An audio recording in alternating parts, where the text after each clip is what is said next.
Evening, everyone. Welcome along to the Rangers Rabble Women's Show. I'm Brian, and I'm joined by Wolf. How are we?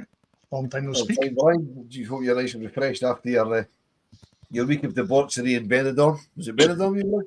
Yes, I Benidorm, wouldn't quite say it was relaxing. That's the last thing I would say it was. with your flip flops and your socks. Yes, no, none of that nonsense. I've seen plenty of that nonsense, but there was none of that getting deployed by me. Car, how are we? Not bad. Feeling chilly there? A little bit. I don't have a light on because my light's flickering for some reason. So And Laura, how are we? Yeah, all right. Good stuff, good stuff. So, of course, we were back to league business at the weekend. We were playing Spartans after the European exploits. And how did you feel the teamwork, Car, after the European sort of games that they played? Was there still the positivity in the team after that? I mean, I don't know. There's a few changes in the team which kind of made it a weird first half. I mean, the whole game was a bit weird and not quite us. Whether that is a hangover from Europe or just the changes or what it is, I don't know. But there was certainly something that wasn't quite right. But we managed to figure it out in the end. Absolutely, absolutely. And Laura's Car says there was plenty of changes in this team. Was that expected given the opposition? Yeah, I think we were expecting to kind of bounce back and get a few goals, and we made hard work at it, but thankfully we managed to bounce back quite well. Absolutely. And Wolf, the manager wasn't exactly pleased at the end, as you alluded to just before we started. Was that a reason why some of the subs came on later on in the game? I think that was the reason that she made the substitutions at half time that she made at half time. You know what I mean? Okay, she took the half off probably because she got a silly yellow card, so you don't want to take any risks with that. And I would imagine she took Ailey off just to sort of balance out the defence, bringing Nick back on, back in, because I would have expected with Nick and Kathy being rested, they would have been rested for more than 45 minutes because they've both played a lot of football this season. I sort of expected to see them, but not till maybe 70 minutes. So I think maybe she was trying to put a reshape in the team because she clearly wasn't happy. I mean, even at 3-1, and then when you watch the Rangers TV interview after the game, you know, first thing she said was not happy at all.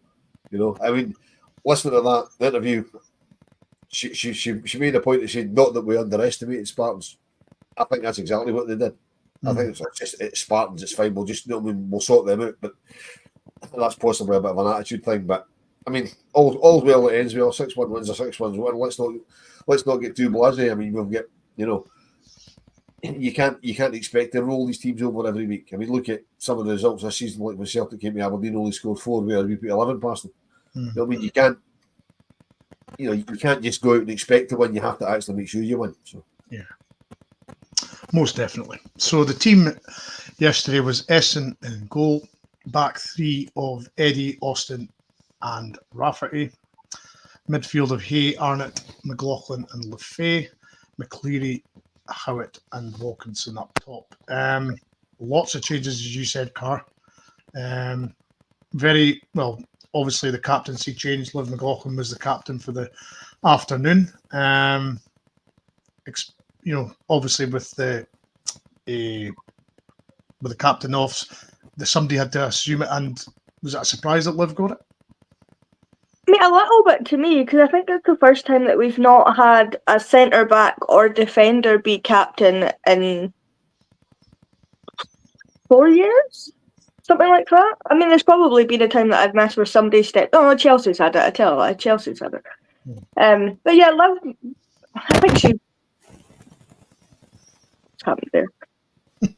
Oh, Laura's disappeared. You're still there.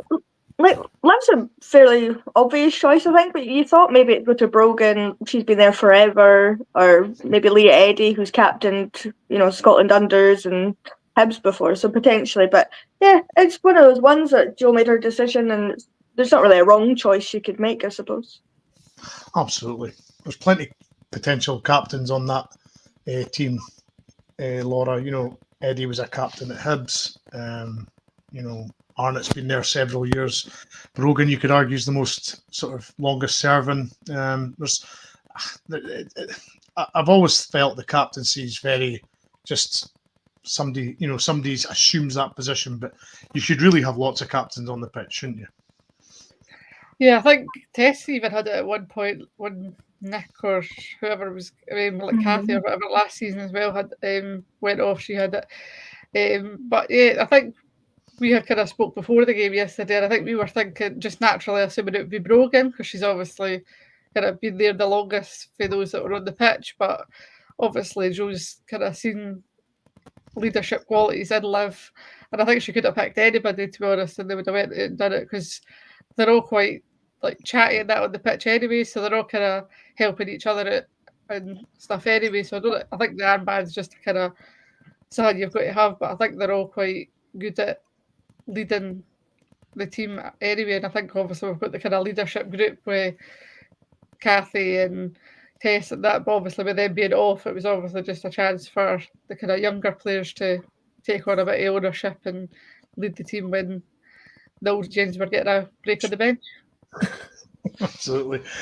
I mean, well, if we make a lot of captaincies, and certainly in the men's game, we've we've not had our issues with the captain of the men's team. Is it a case of that whenever somebody either is dropped for tactical reasons or is injured or suspended, anybody should be able to step up and be the captain? It's not a case of it has to be a person. It should be any of them, shouldn't it? Well, as you said at the start of this little piece, there should be captains all over the field. That's a successful team has got captains all over the park. But somebody has to wear the armband to go and shake hands with the other captain and do the coin toss, all that sort of stuff. But I mean, it's a very British thing that the captaincy is important. I mean, like in Italy for the Italian national team, the captain's whoever's got the most caps. You're walking out on 87 caps, your mate's got 88, he's the captain, you're not. That's just the way it works. Because they don't put that much importance in it. We put an awful lot of importance into our captain. Liv being captain yesterday surprised me. I mean, I was driving down from Tannadice and Demi read the team out to me and I went, okay, she said, guess who the captain is? And I'll give you a fiver if you get it right. And I thought, all right, okay. First thing I said, Brogan. Because she's been there a long time and she went, nope.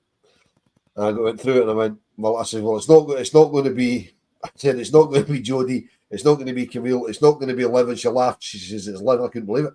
Because what we forget, Liv's only 19 years old. But I mean, that doesn't mean anything. I mean, if you're good enough, you're old enough, it was a bit of a surprise. But as you say, there should be captains all over the team. But you do need somebody to wear the armband, and it's a very unusual situation for us not to have, one of the senior leadership team on the park to assume the armband. I mean, to be honest, I would have thought, given the team lineup, that Raf would probably have got it, although she's just in the door. My initial reaction was, she's just in the door, she won't get it, but she's an experienced player. I mean, so, but again, it's just somebody getting the armband. Great honour for Liv. You know what I mean? Yeah. Tremendous honour. I mean, I would kill people just for 5 minutes for Rangers. Never mind leading the Rangers team out on the park. You know what I mean? It would just be an incredible honour. Very much so. And Car, it was a unexpected start, as the commentator said in the highlights. The first conceded goal of the season. I believe it was Austin that. To be fair to Essen, it was a slightly short back pass, and she tried to clear it and straight off the Spartans striker into the goal. Yeah, it's a bit of a weird one. I don't know what the plan was there. I don't know if Ailey said to her go left or right, whatever direction she wasn't in, and Vic's just smashed the ball and it's gone off the lassie. Started to roll in and she's kind of scrambled to get back, not able to get there, kind of dives and it goes into the back of the net. It's not one you want to see happen often. It doesn't happen too often, but that's twice now it's kind of happened to her, which is unfortunate. It can't be great for her confidence, but our keepers are prone to making mistakes here and there, so it's the way that it is, unfortunately, but not one that she want back. And thankfully everybody in front of her kind of picked it back up after that. Absolutely. As you say, we've had history of it and we've kind of hoped that was the end of it, but it somehow rears its head every so often. But let's just hope that's a one-off blip and it doesn't happen very often. All right, it didn't take very long. We came back straight away, which is a good sign, a sign of a good team that doesn't sit back after conceding. They always say the next 5 minutes after you can, or either when you score or concede, are very important. And Spartans slipped up, didn't they?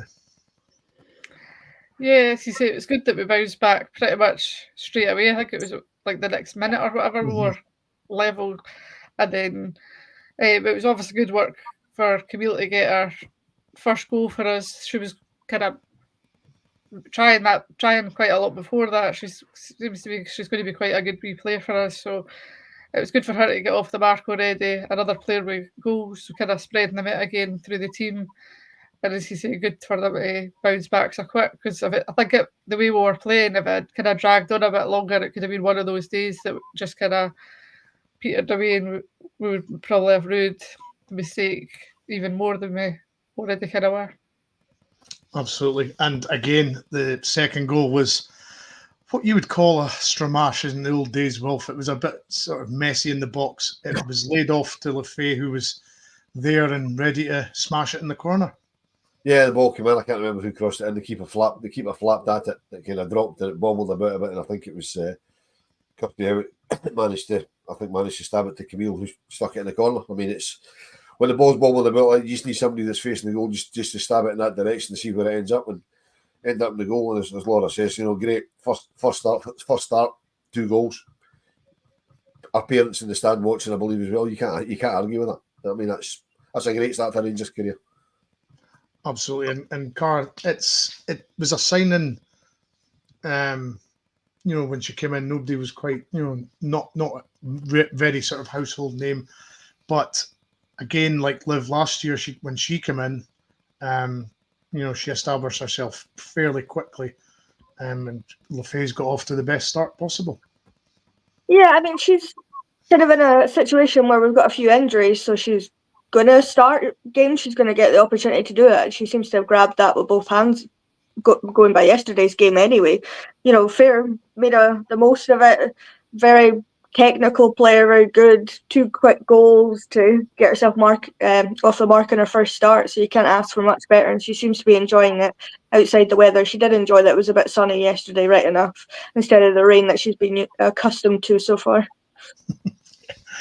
And interesting, Laura, it's a very similar profile to Liv McLaughlin, quite slight in height, but very busy, and could be, just by going off yesterday's performance, could be a very handy player, as Carr says, going through a season which is obviously quite long, because you've got the 2 cups, you've got the leagues, there's always going to be injuries. I wouldn't necessarily say there's much suspensions, because yellow cards aren't really a big thing in the women's game, but injuries, we've seen Kirsty McLean missing, Chelsea's missing just now.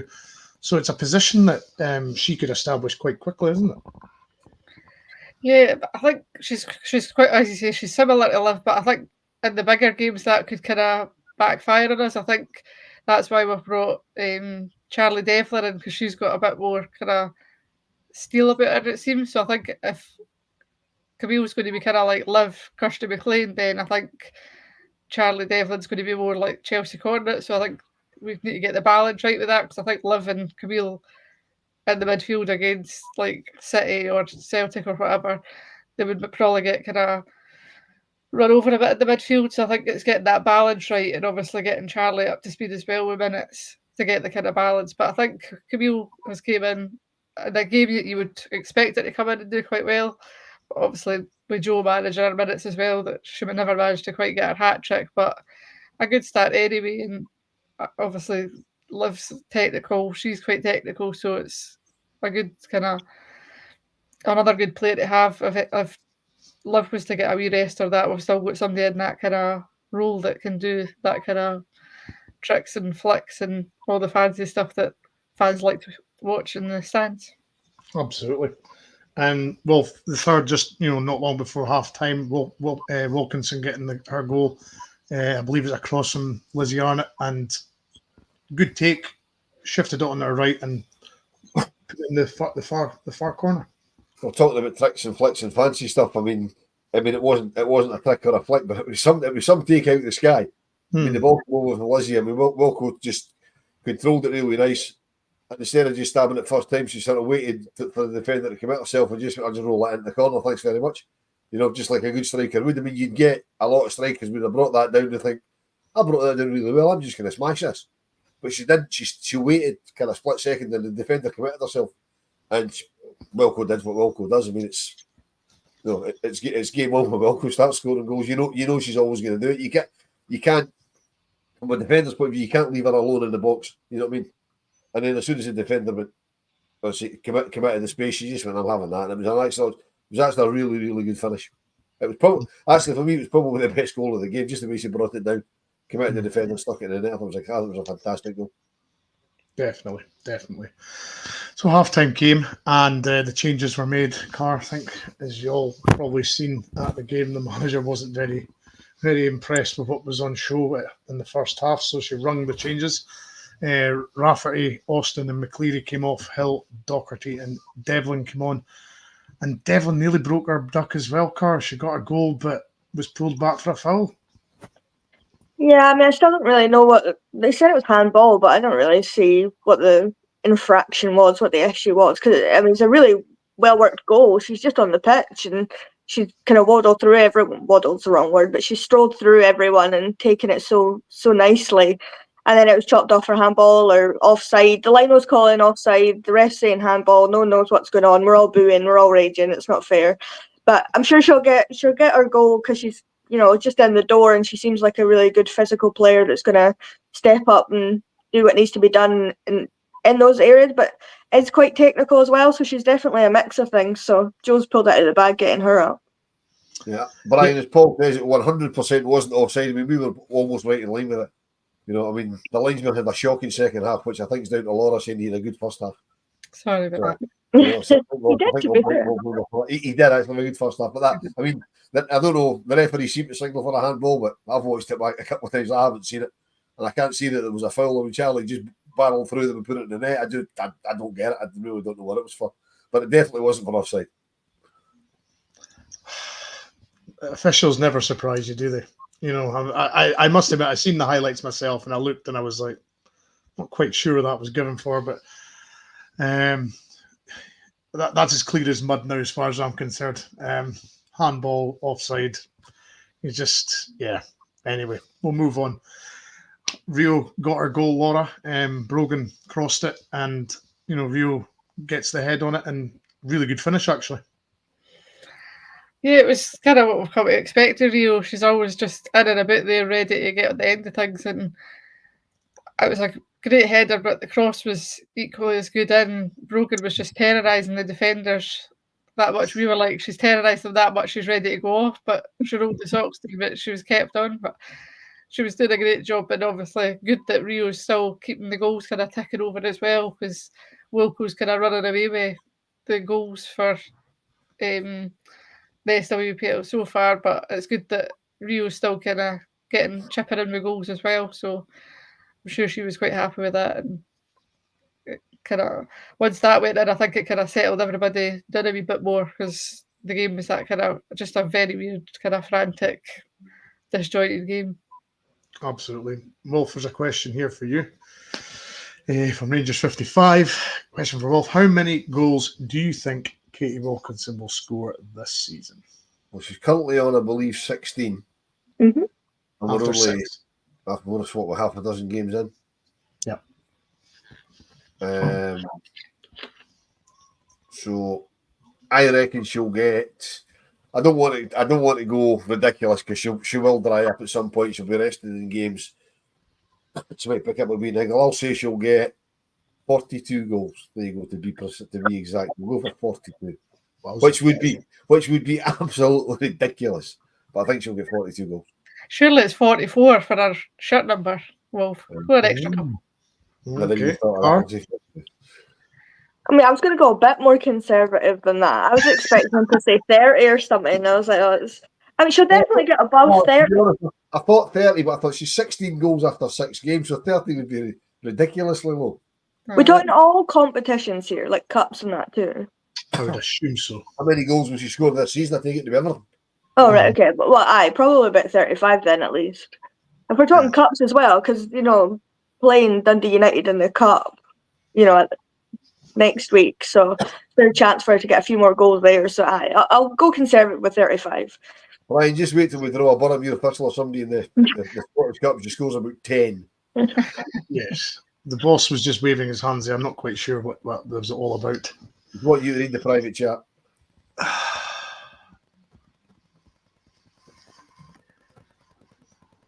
Laura? Yes, Laura, I am. Martin. Laura, how many goals? Seeing as Brian can't talk and read at the same time, I thought that was the only reflection I had. How many goals is she going to score? In my head, I was thinking 40, but I think considering we're going in the 40s, we'll just say 44. Match her shirt number, and for sentimental reasons, she can go 44, I think. Apologies, Martin. We don't usually look at the private chat because we don't usually. We don't use it. There's no need. We don't use it in this, so apologies for that. It's professional. We don't use things like that. Absolutely. And Wolf, headers seem to be the order of the day yesterday. Wilkinson getting a header from a Brogan Hay cross. It's great to see. Was it not a Rio Hardy cross? Was it Oh, Rio? it Was was. I thought it was Brogan. I think the Rio highlights weren't very clear. Rio came on, got a goal and 2 assists, which is good in anybody's language. It was a great cross as well. But see if we can just go back. If we can just go back to the half-time substitutions, right? Mm-hmm. And Laura and Carl know what's coming here because it really, really rips my knitting. Right? I know that the club captain came on. I know that Nick Dock came on, right, and was given the armband. That really annoys me. See if the person that captains his team is still on the park, they should still be the captain, in my opinion. You know what I mean? It just annoyed me, and it still annoys me. You know what I mean? And it was even more annoying because they swapped the armband on the side of the pitch.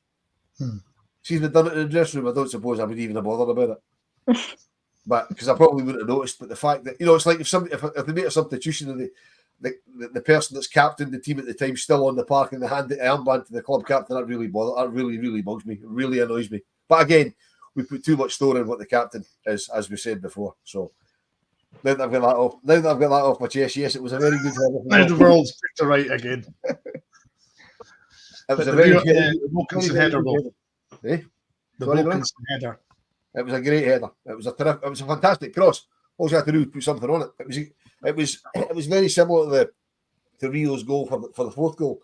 Brogan's cross was so good she just had to touch it into the net. Wilkins was much the same. She didn't have to do an awful lot to score it. Because the crossing, despite the fact we only scored 6 goals, some of the crosses yesterday were fantastic. Very good. And the last goal, Carr. Eddie strided forward, I believe, down the right. I believe it was Hardy that took it in. Very nice flick into Liv, who was breaking forward, and a really cute finish into this off the post on the far side.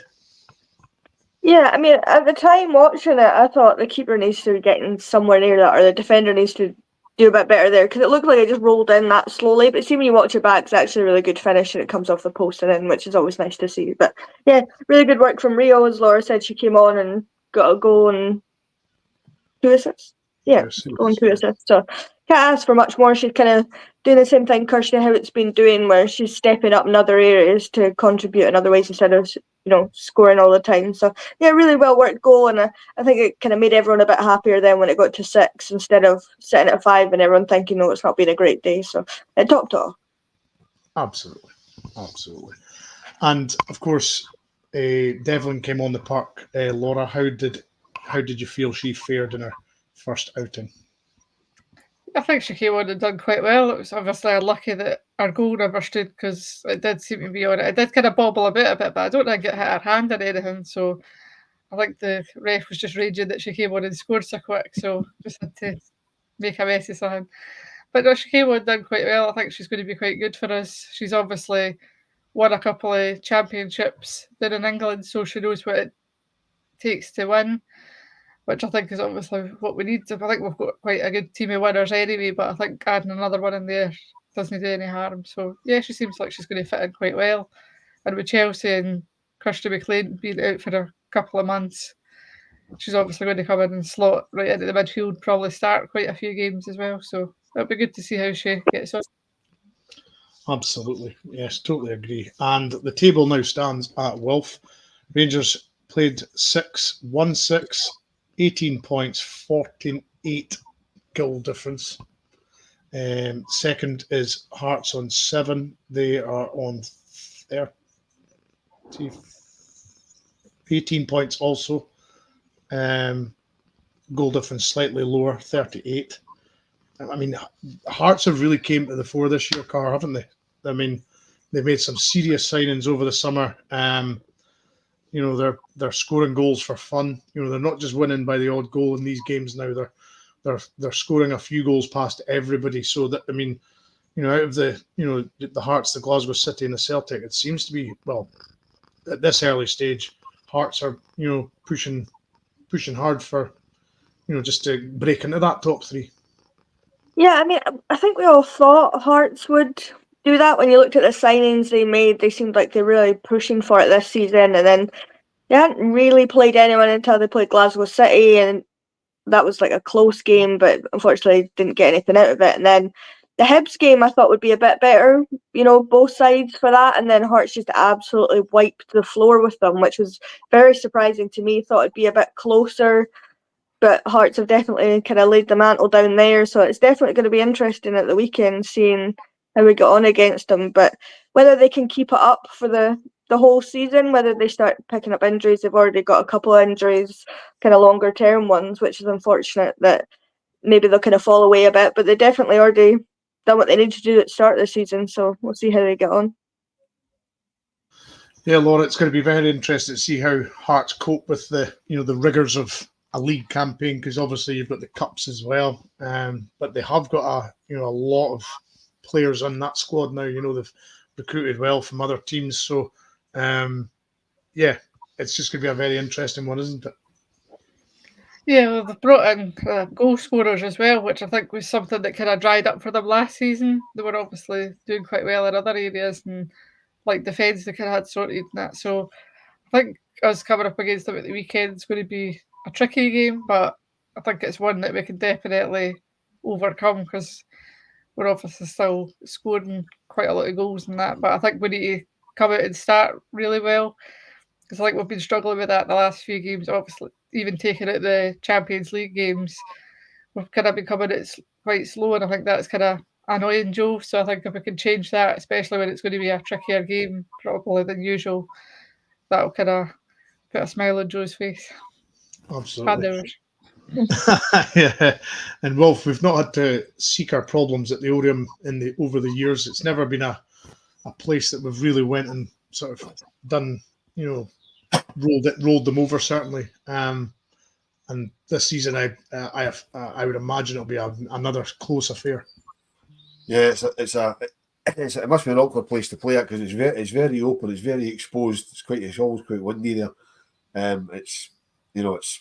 It's not. I don't think it's the best playing surface either, because it is used quite a lot by all sorts of different teams. So it'll certainly be difficult. But again, it's down to just keeping the tight at the back, getting the first couple of goals, and then we should take it from there. I mean, it's a blessing for us and it's unfortunate for Hearts that Caroline Girasoli's done her ACL. That's devastating for her, devastating for Hearts, but.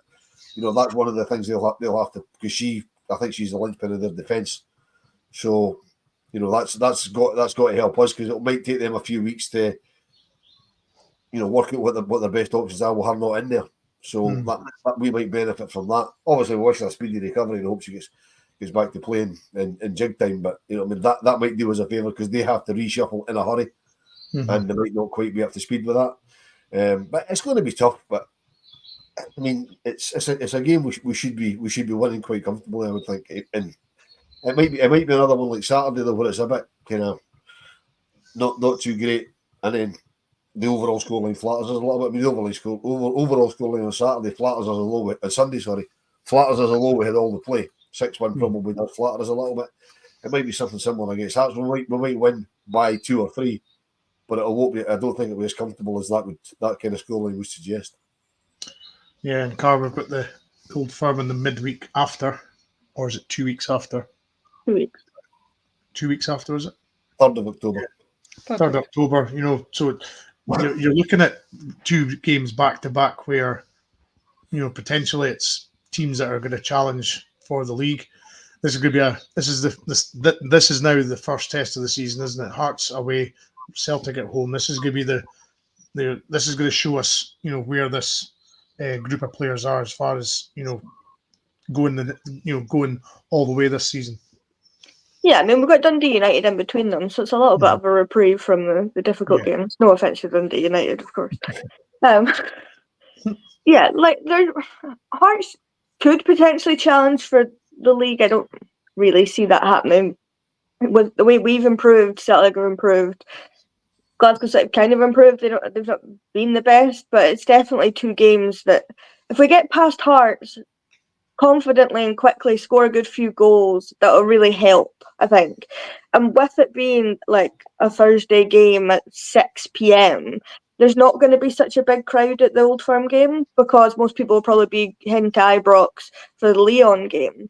So potentially that helps in a way, just purely because it's not such a spectacle, because in those games they sometimes struggle. So we need to beat them at Broadwood at some point, so it'd be nice if we could start that off early this season, get that out the door, but got to beat Hearts first, and if we do that comfortably, I think that will definitely help confident-wise for everyone. Are you getting to go to the Old Firm, Car? Yep, I'm off, so I'll be there. Good. The hoodoo is gone, is it? Hoodoo's gone. No, the away games I'm not allowed to go to. She's banned for. I knew there was one venue, I just couldn't remember which one. Now, the news that John Weir's asked a question that surprised many. There was a lot of messages on the Rangers Women page, after the Twitter page or X page after this news was released. Laura, what do you make from John Weir? What do you make of Laura Berry going on loan to Motherwell? Now, this was not exactly met with much pleasure, was it? No, I think Car's only just getting over it. So thanks to John. I'm leaving her till last. Once again. I'm leaving her till last. No, I think it was a surprise because she's obviously the Dundee United game. She scored a hat trick and then she's out on loan, so it's a bit of a weird one. I understand that obviously the kind of reasoning behind it is because Jane Ross is coming back, Sarah's going to be back at some point, so obviously Laura's going to be kind of moving further in the pecking order. But if she's going to be getting there scoring goals, then she's kind of stating her claim, but she's obviously now not getting the opportunity. But I think it shows how highly rated she is by the fans, that there was so much comments that about people being shocked and how the interest in the women's team as well has kind of increased, because she's like, 17 years old, and everybody was like raging that she was away because we've been giving young players a chance, but she's one that obviously people are enjoying watching, and then she's kind of back out alone to Motherwell, who haven't been playing Mason too much. I think they're probably going to play Laura more, but we're giving Laura minutes and kind of building her minutes. It's disappointing to see why she's went, although I can understand a bit more than Car anyway why she's been put on loan. Yeah. And Wolf, your thoughts on the matter? I was stunned. I mean, as soon as Rangers tweeted, I put it into the group chat and I just put my phone down because I knew it was just going to start lighting up. I knew Carl wouldn't be too happy. I was a bit surprised because she has been featuring a lot, but with Jane Ross coming back, it appears Sarah Ewens isn't that close to coming back with what Joe said yesterday to Alan after the game. That's another striker, so as Laura says, she will be a bit further down the pecking order. It is a surprise, but as long as she gets regular games at Motherwell, I think she did okay there last year, so if she gets regular game time with them, it could be one of those that she does us a favour, because if she could nick a wee goal for Motherwell against a Celtic or a Glasgow City or even a Hearts the way they're playing, and get Motherwell something out of that game, then it's a stroke of genius. But the important thing from Laura's point of view is she has to be playing on a regular basis. The good thing is, because Motherwell I think are only part-time, she'll still be training with Rangers at least part of the week. She'll obviously have to go to Motherwell training, which I'd imagine would be 2 nights a week. I think that's the way that normally works. So she'll probably be in at Rangers a couple of days a week. So she'll still be in and about the building, so they'll be able to keep an eye on what's going on. It's potentially a good move for her, but only if she gets the game time that we expect her to get. And Carb, before we go on to you to talk about it, Paul saying she's sure Laura's out of contract at the end of the season. I don't know if that's true or not. And if she is, I would hope that she's signing an extension. I mean, yeah, I think he's right, because I'm sure it's him that said it on our podcast that she was out of contract, and I'm sure I knew that, but I just forgot that was the case. And the fact that she's gone out on loan again is deeply upsetting. That we might potentially lose her if she is out of contract. If Motherwell say to her, "Listen, you'll play 36 games next season for us. You'll start every game for us. You'll play 90 minutes every week. You'll be the star, the poster girl of our club if you come here." She potentially might bite their hand off at that if she's not going to get regular game time at us. But hopefully Joe will get that sorted in the summer. We've got time to think about that, essentially. But it'd be a bit frustrating for another young player to go somewhere else and we not get to see them shine to their full potential, because we all know Laura Bear is going to be one hell of a striker. She's already halfway there.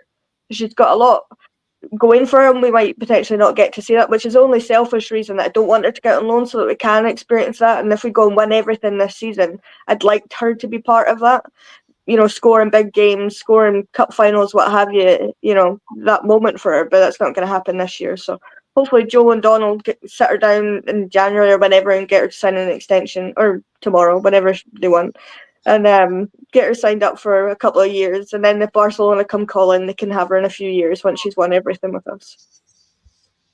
Brian, another question here I'd like to throw to the girls that Paul put in earlier on.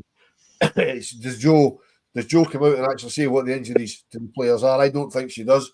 I mean, I know she said Alan on your podcast yesterday after the game, she kind of outlined how long Chelsea and Innie would be out for. But did she actually say? I know it wasn't in the interview, but do you know if she actually said what the injuries were? No, she never does.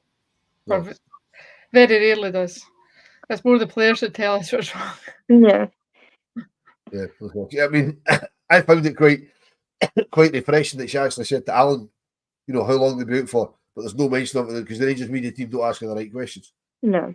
They don't strike a light about who's injured, whereas because you guys have got access to it, so what about injuries? And she comes out and gives them the answer, but she doesn't have to do, which I think is quite nice. Yeah. So Brian, there's one for you. Paul's mentioned that Kirsty Howitt and Rio Hardy respectively got 150 appearances for the club. A bit of a tongue twister that for some reason. I don't know why. Marvellous achievement, Laura. Kirsty Howitt will be very proud, a Rangers fan growing up, 100 appearances for the club. Tremendous stuff.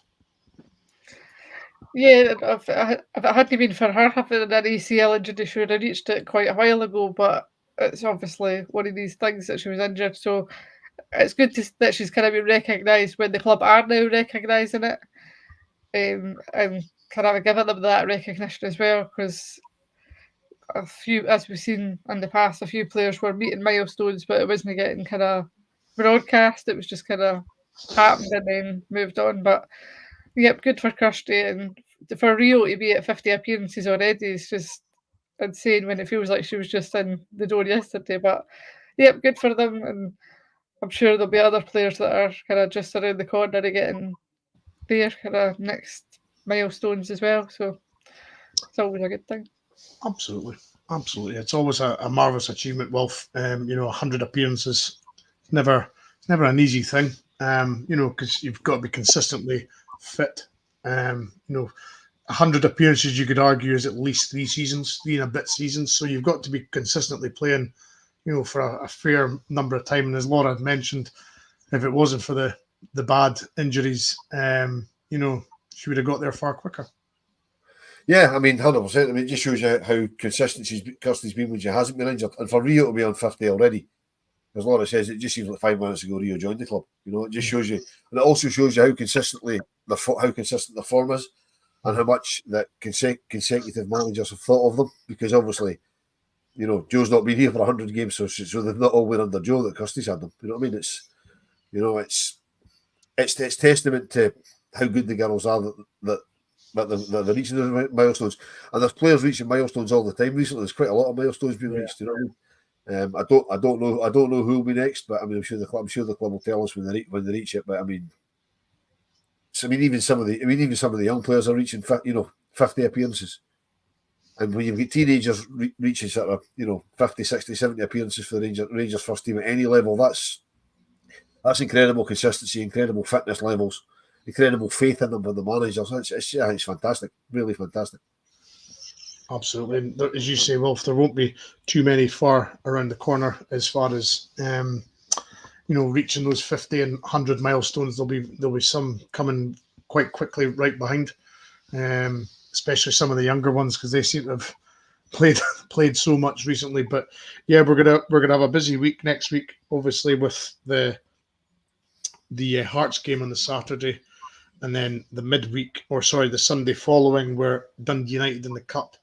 And then we have obviously the Rangers Celtic on the Thursday following. So busy week and a bit, Car. Yeah, I mean, hopefully they're up for it because if my cat can stop biting me. I mean, Hearts are definitely going to be one that we're going to need to do quite well in. Dundee United, we could rotate, use a squad, rest some more players before the Celtic game. It's actually just tearing my arm apart. Can you stop? Sorry. It's all right. Laura, yeah, it's going to be an important period, as I said. You've got Hearts in the league, Dundee United in the Cup, and then Celtic in the league, in quick succession.